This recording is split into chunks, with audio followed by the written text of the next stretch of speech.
Now, I'm actually going to do something that you guys do every single day. I'm going to ask you guys to judge me right now. The Bumbies were just doing, it's very appropriate. Take a good look and describe me in your head. Now, based on those descriptions, how would you categorize me? By my height? By my skin color? By my hair?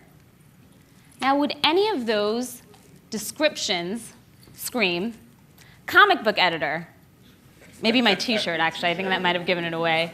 But no, probably not. I'm actually one of the few South Asian female comic book editors out there. I think actually I might be the only one. So for any of you South Asian females interested, it's a good gig. I highly recommend it. Holler at my ladies. No? All right, that's cool. Now, what I do as a comic book editor is I make things up. I work with creators to tell the most uncanny, amazing, sensational stories about seemingly ordinary individuals who come to possess extraordinary identities. We call them superheroes. Now, when I was first asked to speak at this event, it was actually after the announcement of a character I had co-created. Ms. Marvel, the all-new Ms. Marvel, was the first Muslim American superhero to have her own series.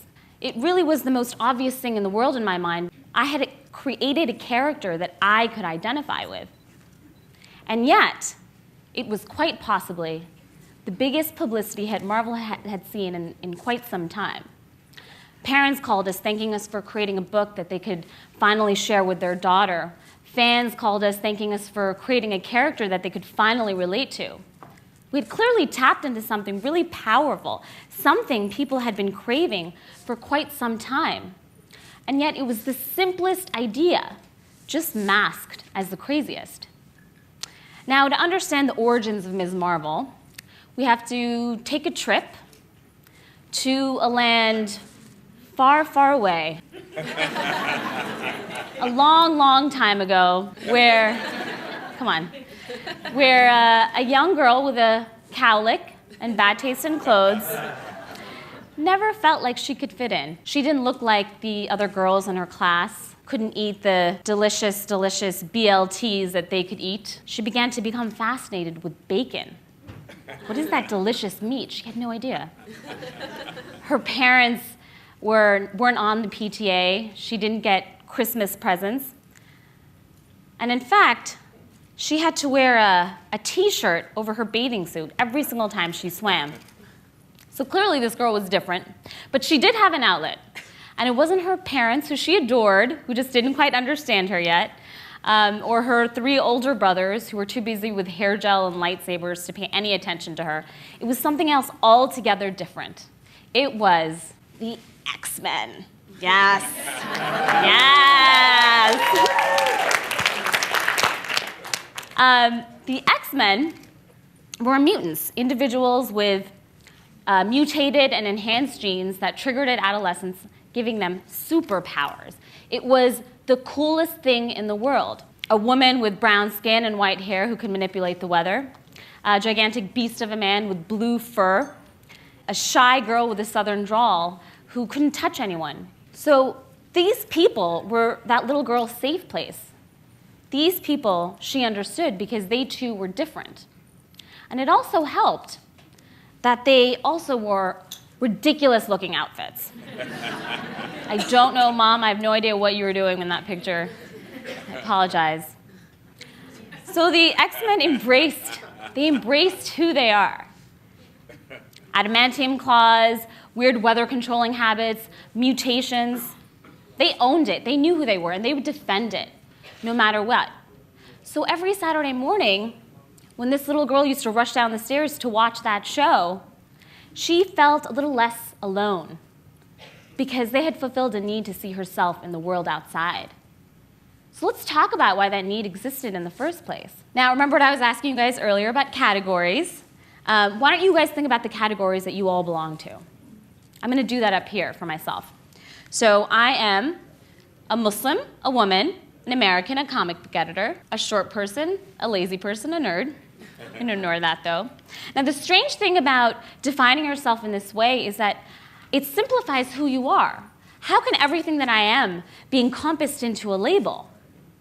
Now, some of these labels we choose for ourselves, others we're born into, and others are assigned for us. But regardless, all of them come with preconceived notions, assumptions, and expectations of what they mean. So if I am Muslim, people may expect that I cover my head, that I don't associate with men, that I don't drink alcohol. Others may assume that I'm a terrorist. I'm not. That I hate Americans. Well, I'm an American, so I certainly don't hate myself, sometimes. I'm an oppressed woman. I'm way too stubborn for that. You can ask my poor parents. They deal with it every day. Now, because we allow others to create these definitions for us, we inherently accept them to be true, whether or not it's a conscious decision or not. So at some point, the line between perspective and reality begins to blur. When we are told by others constantly and incessantly who we are, when we allow others to define ourselves, whether it's the media, our parents, our friends, we begin to accept a standard of self that is not of our own choosing. We become a splintered version of the person we are destined to be. I remember in junior high school, it was actually right after the first World Trade Center bombing, and it was a very confusing time for me for a bunch of reasons. But in particular, because it was the first time my religion was made synonymous with violence in such a public way. I'd walked into school the next morning, and a classmate who I'd never actually talked to before tapped me on the shoulder, and he said, "Hey, tell your people to stop attacking us." I was confused, hurt, stunned. Us? I thought I was us. I certainly wasn't them. Was I? That would be the first time that I saw the way the world viewed the category I belong to. Names like Muhammad, Ahmed, Sharif, names I had grown up with all of my life, were equated with terms like terrorist, hate monger, enemy. I was angry at those men who had warped my faith into a vengeful weapon, and at the same time at the media for propagating those stereotypes. I swung from self-defense to self-doubt, pride to shame. Who was I? What side was I on? Where did I fit in? I had no idea. For years, I had constantly measured myself against images that looked nothing like me. I didn't see myself in the TV, in the classroom, or in magazines. And suddenly, my face was everywhere with a big red X painted over it. Why did I feel so uncertain and insecure about my identity? I'm going to throw some social psychological jargon out at you to make myself sound really smart. There's something called a stereotype threat. And what it says is that individuals of a particular group internalize and react to the negative stereotypes associated with that group. So because I'm so afraid of everybody thinking that all those bad things that people say about me are true, sometimes I don't act to the best of my abilities. I underperform, whether it's academically, socially. I was definitely an introvert for a reason. And basically what that means is that you act against your true nature because you're constantly trying to live up to other people's expectations or deny their assumptions. You mask who you truly are. So how do we deflect these threats? Yes, you're right, with more jargon. There's something called a mirror neuron theory. What it means is that your brain neurons react in the same way whether or not you are the one doing the action. So if I'm watching you eat a really delicious cheeseburger, my brain is reacting in the same way as if I was eating that really delicious cheeseburger myself, which is why the Food Network is quite possibly the greatest programming of all time. Only show I watch. Now imagine if what we saw in the media reflected a positive portrayal of the group that we belong to. How would our brains react? How would our perceptions change? That was the secret of the success of the show The Cosby Show, the groundbreaking and intelligent sitcom that truly helped to adjust perceptions of African Americans. It was the first of its kind. By focusing on the comedic trials and tribulations of a successful and lovable family that just happened to be African American, it took away those limiting qualifiers of race and helped to redefine what it meant to just be an American family. All through the power of story. Now, while we look to the media to bring us the stark realities of humankind, we seek stories to find some emotional connectivity with it. Stories give us a glimpse into the inner workings of the human spirit, its pitfalls and its potentials. And they stir within us a desire to reach the excesses of our imagination. They challenge us and force us to look at one another for who we truly are, in the hopes of possibly connecting our souls. And for that reason, they are sacred. And at the same time, they can be the shields against the threats to our soul, threats to our identity. So what the mirror neuron theory is saying is that it's human nature to follow the actions of the masses. We repeat and or believe what people tell us to believe about others and about ourselves. So why not tell stories that are empowering and aspirational and challenge us to be better?